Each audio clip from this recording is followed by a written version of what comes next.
Raj TV நேயர்கள் அனைவருக்கும் அழகிய காலை வணக்கம். தெனாலிராமன் இந்த பேரை நாம் எல்லாருமே கேள்விப்பட்டிருப்போம்.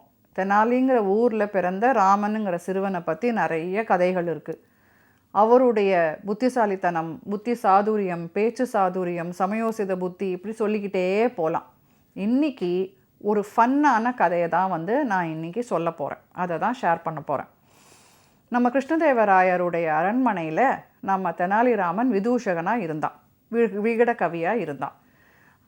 பல நேரங்களில் மத்தியான உணவை அரண்மனையில் அரசரோடையும் மற்ற மந்திரி பிரதானிகளோடையும் உட்கார்ந்து அவன் சாப்பிட்றது வழக்கம்.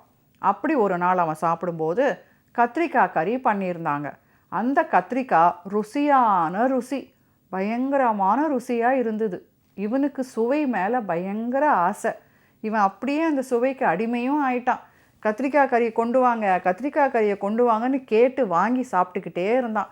மன்னரும் விளையாட்டா, என்ன தெனாலிராமா, உன் பானை வயிறில் முக்காவாசி கத்திரிக்காய் கறி தான் உட்காந்துருக்கு போல இருக்கே, அவ்வளோ பிடிச்சிருக்கா உனக்கு இந்த கறி அப்படின்னு கேட்க, தெனாலிராமன் வாய் நிறைய கத்திரிக்காய் கறியோட, ஆமாம் மகாராஜா, எனக்கு இது ரொம்ப பிடிச்சிருக்கு, இது எப்படி கிடச்சிது அப்படின்னு வாயில் உணவோடு அவன் பேசுகிறான். மன்னர் சிரிச்சுக்கிட்டே, இது அரண்மனை தோட்டத்தில் என்னுடைய அரண்மனை தோட்டக்காரன் மிகுந்த பாதுகாவலோடு வளர்த்துட்டு வர கத்திரிக்காய், இது வெளியிலலாம் கிடைக்காது. இந்த விதை ஒரு ஸ்பெஷலான அந்நிய தேசத்து வியாபாரி கொண்டு என்கிட்ட கொடுத்தது, தெரிஞ்சுக்கோ. இதை தான் இன்றைக்கி நீ சாப்பிட்டுட்டு இருக்கியாகட்டும், இந்த ருசி வேறு எங்கேயும் உனக்கு கிடைக்காதாகட்டும் அப்படின்னு மன்னர் பெருமையாக சொல்கிறார். இத்தனை விஷயத்தையும் தெனாலிராமன் மனசுக்குள்ளே குறிச்சிக்கிட்டான். அன்னைக்கு ராத்திரியே அரண்மனை தோட்டத்துக்குள்ளே புகுந்து கத்திரிக்காயை தூக்கிட்டான். வீட்டுக்கு அவன் மனைவி கிட்ட அதை சமைச்சு கொடு அப்படின்னு சொல்லி கேட்குறான். அவளும் சமைச்சு கொடுக்குறா. புருஷனும் பொண்டாட்டியும் சாப்பிட உட்கார நேரத்தில் மனைவிக்கு புள்ள பாசம்.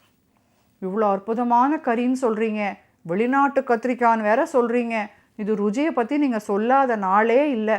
இப்போது புள்ளையை விட்டுட்டு எப்படி சாப்பிட்றது, புள்ளையை எழுப்பி கொஞ்சம் கொடுக்கலாமே அப்படின்னு மனைவி சொல்ல, ஐயோ அவனெல்லாம் எழுப்பாத, பிரச்சனையாயிடும் அப்படின்னு தெனாலிராமன் சொல்ல, மனைவியோட பிடிவாதம் தான் நம்ம எல்லாருக்கும் தெரியுமே.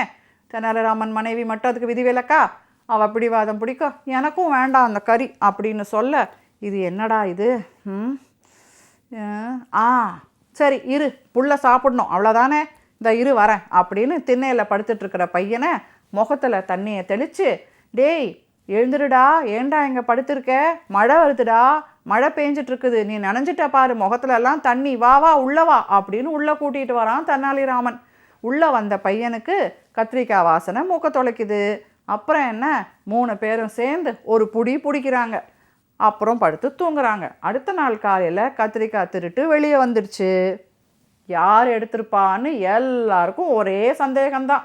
மன்னர் என்ன பண்ணுறாரு, தெனாலிராமனை கூப்பிட்டு விசாரிக்கிறாரு. நம்மால் அவசியம் இருக்கிற மாட்டுவாரா, எனக்கு தெரியாது மகாராஜான்னு சொல்லிட்டு அவனை ஐஸா வெளியே கிளம்ப, ஒரு மந்திரி, அதாவது தெனாலிராமனை பிடிக்காத மந்திரி, மகாராஜா தெனாலிராமனை கேட்டு பிரயோஜனம் இல்லை, பையனை கூப்பிடுங்க அப்படின்னு சொல்ல, அவன் வீட்டு பையனை கூட்டிகிட்டு வராங்க. அவன்கிட்ட மகாராஜா, குழந்த என்னடா பண்ணுற, எப்படிரா இருக்கேன்னு பொதுவாக பேசிட்டு, ஆமாம் நேற்று உங்கள் வீட்டில் என்ன கறி சாப்பிட்ட அப்படின்னு கேட்கவும், குழந்த பட்டுன்னு கத்திரிக்காய் கறி தான் மகாராஜா அப்படின்னு சொன்னான். கத்திரிக்காய் கறியா அப்படின்னு ராஜா கேட்க, ஆமாம் எங்கள் அப்பா தான் சொன்னார், அது ருசி சூப்பராக இருந்தது, இந்த மாதிரி கத்திரிக்காய் கறி நான் சாப்பிட்டதே இல்லைன்னு சொன்னதும் மகாராஜாவுக்கு கோபம். தெனாலிராமனை கூப்பிட்டு, டே உன் குட்டு வெளியே வந்துட்டுது, உன் பையன் சொல்லிட்டான், உன்னை என்ன பண்ண போகிறேன் பார் அப்படின்னு மகாராஜா கூவ, தெனாலிராமன் ரொம்ப கூலா, என்ன நீங்கள் பண்ண போகிறீங்க, குழந்தை சொல்கிறதெல்லாம் ஒரு பேச்சாயிடுமா, அவனை ஒழுங்காக விசாரிங்க மகாராஜா அப்படின்னு சொல்ல, மந்திரி இந்த கிடைச்ச சான்ஸை விடக்கூடாதுன்னு, என்னடா எப்படா நீ கத்திரிக்காய் கறி சாப்பிட்ட, நேற்று உங்கள் வீட்டில் உங்கள் அம்மாவே செஞ்சாங்களா அப்படின்னு கேட்க, பையன், ஆமாம் நேற்று மழை பெஞ்சதில்ல, அப்போ தான் எங்கள் அப்பா உள்ளே கூட்டிகிட்டு போய் எனக்கு கத்திரிக்காய் கறி கொடுத்தாருன்னு சொல்ல, மழை பெஞ்சுதா, எங்கடா அப்படின்னு எல்லாரும் முழிக்க, அதுக்கப்புறம் என்ன, இப்போ குழந்தை சொல்கிறத கேட்குறதா நம்புறதா அப்படின்னு ஒரு பெரிய கேள்விக்குறி. இதுதான் சான்ஸுன்னு பையனை கூட்டிட்டு தெனாலிராமன் கம்பி நீட்டிட்டாரு.